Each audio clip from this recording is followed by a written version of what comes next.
તમારા છે, તમારા ઉતરશે, મારા નહીં. હર્ષ સંઘવી શું, હું તો આખી સરકારની સોપારી લઈને બેઠો.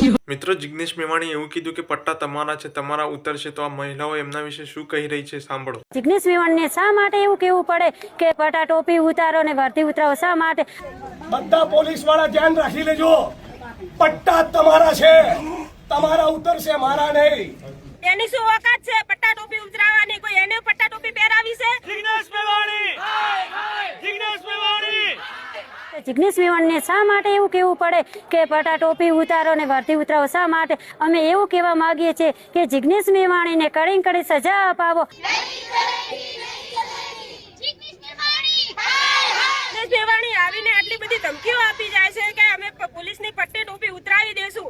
એની શું ઓકાત છે પટ્ટા ટોપી ઉતરાવવાની? કોઈ એને પટ્ટા ટોપી પહેરાવી છે? આ તો જાત મહેનત કરીને નોકરી લીધેલી છે. શા માટે કેવું પડે છે? એને અત્યારે ને અત્યારે ગુનો દાખલ થવો જોઈએ, એના પર કાર્યવાહી થવી જોઈએ અને એ પણ અહીંયા આવીને માફી પણ માંગવી જોઈએ. જિગ્નેશ મેવાણી જે આવીને 4-5 દિવસ પહેલા એસપી કચેરીએ પોલીસના પટ્ટા ટોપી ઉતરવાની જે વાત કરી છે એના જન આક્રોશ છે આ રહ્યો. અને એમને મોટો જવાબ છે કે ભાઈ અમારી સાથે પોલીસની ફેમિલીઝ તો છે જ, પણ સાથે સાથે પબ્લિક પણ અમારી સાથે છે અને પબ્લિકે પોતાના રોજગાર અને ધંધા બંધ કરી અને આજે અમારી સાથે જે જોડાઈ છે એની માટે અમે પબ્લિકનો ખૂબ ખૂબ આભાર માનીએ છીએ.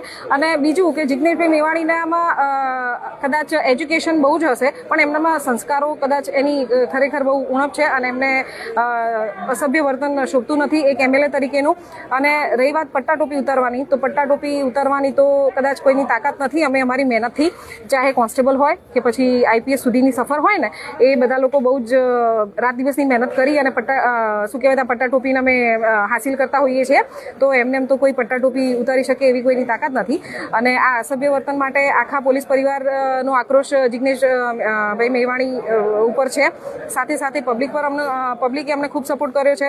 તો આ એક જવાબ છે જિગ્નેશભાઈ મેવાણીને કે તમે જોઈ લો કે ભાઈ પોલીસ કોની સાથે છે. જ્યાં એક તમે સ્ટન્ટ આવીને કરી જાઓ છો તો એ સ્ટન્ટ કરવાની કોઈ જરૂરત જ નથી. સ્ટન્ટ પણ દેખાઈ જાય અને જે લોકોની ચાહના છે એ પણ આજે કદાચ આ રેલીમાં આપ સૌએ જોઈ હશે. Thank you very much. Jignesh મેવાણીને ગોપાલભાઈ શું કહી રહ્યા છે એ પણ સાંભળો. જિગ્નેશ મેવાણીની ભાષાને લઈને સંસ્કારનો ઉપદેશ આપનારા હર્ષ સંઘવીને વિનંતી છે કે સંસ્કારની વાત તમારે કરવાની નથી. તમે 2013માં પીએસઆઈને લાફા મારી લીધેલા છે અને એના પટ્ટા ઉતરાવી નાખેલા છે અને દાદાગીરી કરી અને તમે કોઈ સીમા નથી છોડી.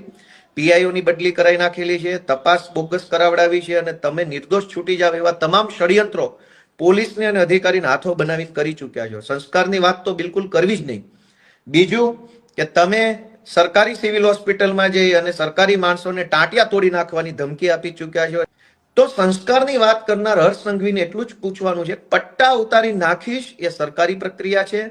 પટ્ટો એવું નથી કે પોલીસ વાળા નજીક બોલાવીને આમ બેલ્ટનું બક્કલ ખોલીને કાઢી નાખ્યો. એવી રીતે પટ્ટા કોઈના ઉતરતા નથી. પટ્ટા એક સરકારી પ્રોસેસ પછી ઉતરે છે. તો સરકારી પ્રોસેસ કરીશ, તારા વિરુદ્ધ ફરિયાદ કરીશ અને તને હું પટ્ટા ઉતરાઈ નાખીશ તો એ સરકારી પ્રોસેસ છે. ટાંટિયા ભાંગી નાખવા એ સરકારી પ્રોસેસ નથી. એટલે હર્ષ સંઘવીને નમ્ર વિનંતી છે કે ભાઈ સંસ્કારની ખોટી બિનજરૂરી વાત ન કરે. તમારા સંસ્કારો છાપે ચપાઈ ગયા છે.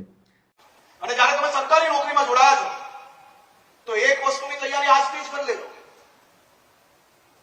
અને એ છે કે તમારા નાના નાના કામોની અંદર તમારા હજારો સાથીઓની વચ્ચે કોઈ એક સાથી જો નાની મોટી ભૂલ કરશે ને તો સોશિયલ મીડિયાના જમાનામાં ચમકવા વાળા લોકો સરકારી કચેરીમાં આવીને એવી હલ્લા ગુલ્લા કરશે. અને તમારા માતા પિતાને બી કહેજો કે સોશિયલ મીડિયામાં સરકારી કચેરીઓ માટે, સરકારી કર્મચારીઓ માટે કોઈ એક જણ ભૂલ કરે તો લાખો લોકોને બદનામ કરવા વાળા લોકો તમારી કચેરી તક બી આવશે. એની બી તૈયારી આજથી જ રાખજો. કોઈ એક જણે નાની મોટી ભૂલ કરી તો ખૂબ ભણેલા, પોતાની જાતને કહેતા અનેક ડિગ્રીઓ જેની પાસે હોય પરંતુ ડિગ્રી જોડે જોડે સમાજનું સંસ્કાર જેને ના મળ્યું હોય એવા અનેક લોકો તમારી કચેરી આવશે. અનેક લોકો તમારા પટ્ટા ઉતારી લેવાની બી વાત કરશે. અનેક લોકો તમારી નોકરીઓમાંથી બી નિકાલ લેવાની વાત કરશે. પરંતુ ગાંધીજીએ જે કહેલું ને યાદ રાખજો, આપણી યથાશક્તિ આપણે મહેનત ચાલુ રાખવાની છે. તમે સારું કામ કરશો એટલે આ પ્રકારના લોકો તમારી સામે આવશે પણ એ તૈયારી જોડે આજથી આપણે કામે લાગવાનું છે. અને એ જે સામે આવવાના લોકો છે તેમાં જનપ્રતિનિધિઓ બી ક્યાંક ક્યાંક આવી શકે છે. તેમનાથી બી ચિંતા કરવાની આપણે જરૂર નથી. હિંમતથી સમાજ માટે વધુમાં વધુ જે કામ થાય તે કામગીરી કરવાની દિશામાં તમે સૌ લોકો આજથી મક્કમતાથી આગળ વધવાનો વિચાર જોડે કામગીરીની શરૂઆત કરજો એવી જ હું આપને શુભકામનાઓ. પટ્ટા ખોટું કરનારા ધારાસભ્યના પણ ઉતરે,